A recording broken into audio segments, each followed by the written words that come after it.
So I got a question for you guys. We're gonna rewind. Do any of you guys remember what 2016 was like for the Cowboys? For Running who? game, Dak's running up, Yeah. short yardage. Oh, for the Cowboys? Yeah, 2016? Won 13 games, right? 13-3, lost in the divisional round to Green Bay on Yeah. That was Dak's rookie year. yeah, correct. The rookie year of both Zeke and Dak. After that year, I feel like everybody thought that the Cowboys at some point, didn't you guys think by 2016 to now that they might have had a championship after what we saw from those two? No, because Jason Garrett was the coach, and now it's Mike Yeah, McCarthy. yeah. Hmm. Truth be That told. that that's the biggest blunt. And Jerry Jones still owns the team, and he's gonna. It's. I'm sorry to bring it up, and I know JQ is a Knicks fan too, but it's just like James Dolan in the NBA. That you're when the guess what? What's the old saying? The fish rots from the head down, and when the head is rotten, the whole team's gonna be rotten, and it's really hard to overcome that. So then my question, what I was going to get into was, is there even a championship window for the Cowboys? Do you The guys Yeah, see good it? the good news is Jerry Jones doesn't do the draft picks, and this is one of the best teams at drafting in the NFL. So I think there Mm. is a window at this team. You talk about CeeDee Lamb, you still have the Zach Martins.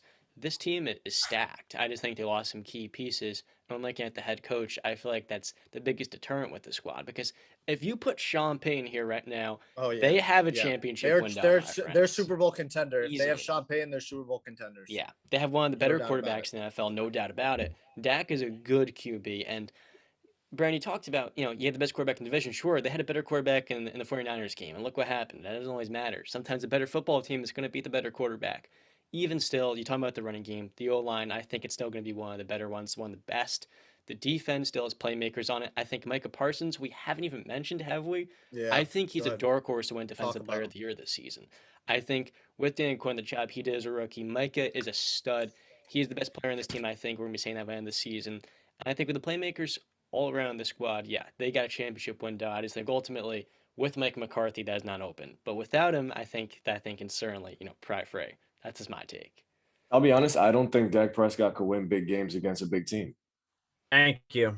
I see look at the NFC.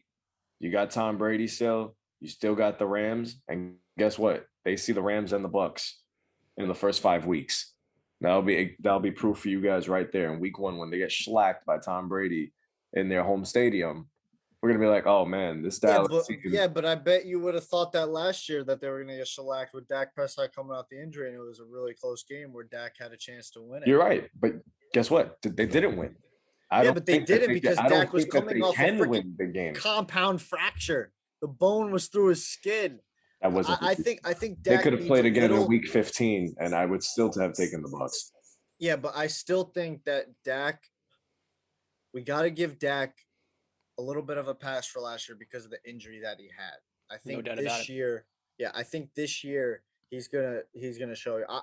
Listen, when you're a fourth round pick and you come out the gate in the preseason slanging and banging and beat Tony Romo for the job. Well, Tony Romo got injured, but even when he got healthy, they stuck with Dak because Dak was playing unbelievably. Like Justin said, 13-3, made it to the divisional round of the playoffs against the Packers. I think they were one Mason crossbar kick away from winning that game. I mean, he made two insanely hard kicks in that game. Like the last one I believe was the one that was like looking like it was going left and then it freaking curved right at the last second. And that was the game I think Aaron Rodgers made that unbelievable throw to I think it was Jared Cook Jr. maybe the tight end on the sideline. I believe that was that game. So listen, when you go toe to toe with Aaron Rodgers in your rookie season and you're one play away from winning it, and your fourth round pick, you come from some people not expecting much. He's an overachiever to the highest order, You're right, and but this I team believe hasn't in. even made a conference championship. They've played in the divisional round. Yeah, but They haven't gotten by. They can't get Justin, through. Look at Green Bay. Look at Tampa. Look at Justin, look at LA. just And thank you. God Wait. forbid Stop Arizona on has to LA. play in Texas because Stop on Kyler LA. doesn't lose in Stop Texas. on LA because I got Philly's you. better than them. I San got you. Francisco is better than them. That's 5 teams that Justin, I think can walk into Dallas, and Dallas doesn't stand a chance. They'll okay, look good for 3 hold on. quarters, and then they'll flop in the fourth. I'm not buying Dallas this year. at all. I'm never buying Dallas. I'm not getting on that hype. Yeah. All right, hold on, Justin. Hold on. I got you, though. I got you. Look at LA, right? We always talk about Matthew Stafford and how he was in Detroit with Jim Schwartz and Coach Pencil. Okay? Let's be honest. If Dak Prescott, tell me right now, if that 2016 Dallas Cowboys team had Sean Payton instead of Jason Garrett, are the odds better that they beat that Green Bay team and make it to a Super Bowl? Okay, the odds are better, but the thing is, I'm not even going to say anything about. I'm not going to bash Jason Garrett or anything because that game they didn't lose because of their head coach. They lost because Aaron Rodgers threw probably one of the greatest throws we've ever seen down the sideline to Jared Cook. That's why they lost the game. Yeah, but so then look over the last 6 years. Look over the last 6 years. If Sean Payton's the head coach, do they have a better odds of being a championship team? Sure. You gotta look.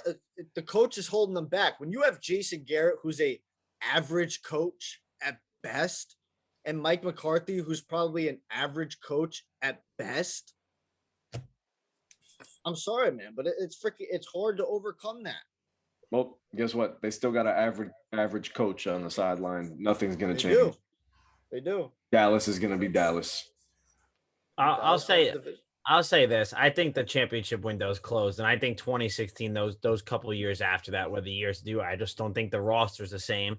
I think Dak's a good quarterback, but look at that game against San Francisco last year. They were home. They had a home playoff game, and they absolutely blew it. They blew it. They played terrible the first 3 quarters, and they're down like 2 scores, 3 scores, and then Dak starts his big comebacks, they always call it, and then they're like, oh, look at all of his stats. Look how he does. It's because he's throwing the ball 40, 50 times a game when they're always down like 2 scores. So, and San Francisco took it to him that game. I had a feeling San Francisco was going to win, and I thought they were the better team. I really think you could take Jimmy G over Dak Prescott in some situations, and I'd be totally fine with it. Look at the experience and look who's been a winner in the past. Jimmy G knows how to get it done. He's been to a Super Bowl, and he was just a couple plays short this year of making it again. I just think their window has closed, but I think they're a good team. I know if we're going through the schedule, I'd love to. I think their ceiling's 10 wins. I really do this year. I think that's one it. thing before Time out. Can we have JQ on every damn episode?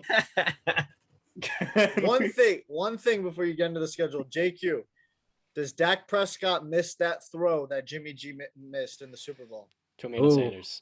No, I doesn't. I don't think so.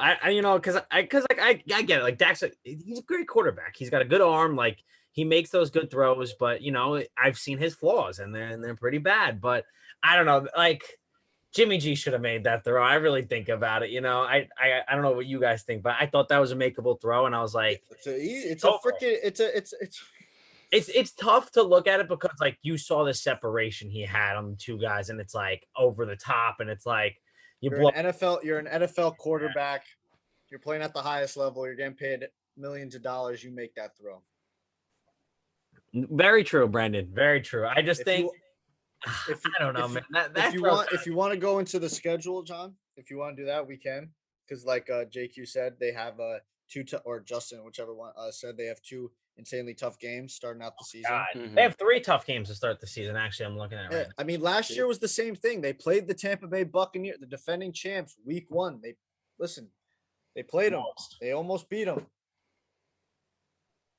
The schedule after that, though, gets pretty easy. Sure, you get Tampa Bay and the Bengals the first 2 weeks of the season, but then you get the Giants, Commanders, Rams, and Eagles are 2 tough ones, but it really does lighten up after that. But we haven't even touched on the Commanders. I think they won't be slouches. All right, we'll jump into the Commanders in a second. After that Detroit game following the Eagles and the Rams and the Commanders, you got the Bears at Green Bay, at Minnesota, Giants, Colts, Houston, Jacksonville, Philadelphia, Tennessee, and the Commanders. I think the ceiling for this team is 12 wins. I don't think it's 10 because I can easily see them beating Indianapolis at 3rd place. The same exact thing goes for Philadelphia. They can beat Philadelphia both times, though I think they're going to split.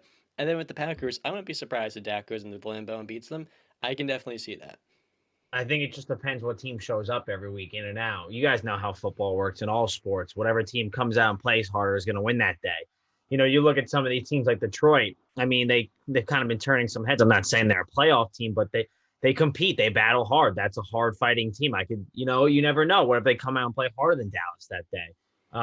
Chicago, forget Chicago. They're just, bad. Like maybe that Minnesota game, maybe Minnesota can sneak one out against Dallas. I don't know. I think their first. Isn't there isn't there a stat? Is it Kirk Cousins hasn't beaten the Cowboys or Kirk Cousins continues to beat the Cowboys over? Which one is it? I feel like he's winless or he's undefeated against them. I don't know. I forget because I hear Skip Bayless talk about it all the time. I think He's 2-8 versus the Cowboys in his career. 2-8, yeah. So Kirk Cousins struggles against those Dallas Cowboys a lot. So we might have to change that. Yeah. But those first couple games are tough. Obviously, Tampa Bay, Bengals. Listen, I know the Giants aren't the greatest team, but a division game on a Monday night, I think that that's no like walk in the park. I think they're favored against the Bengals by 2.5 right now. Okay, that's interesting to see. They got 2 division games back to back. I just always think division games, no matter how bad the teams are, I think they're a toss up at the end of the day.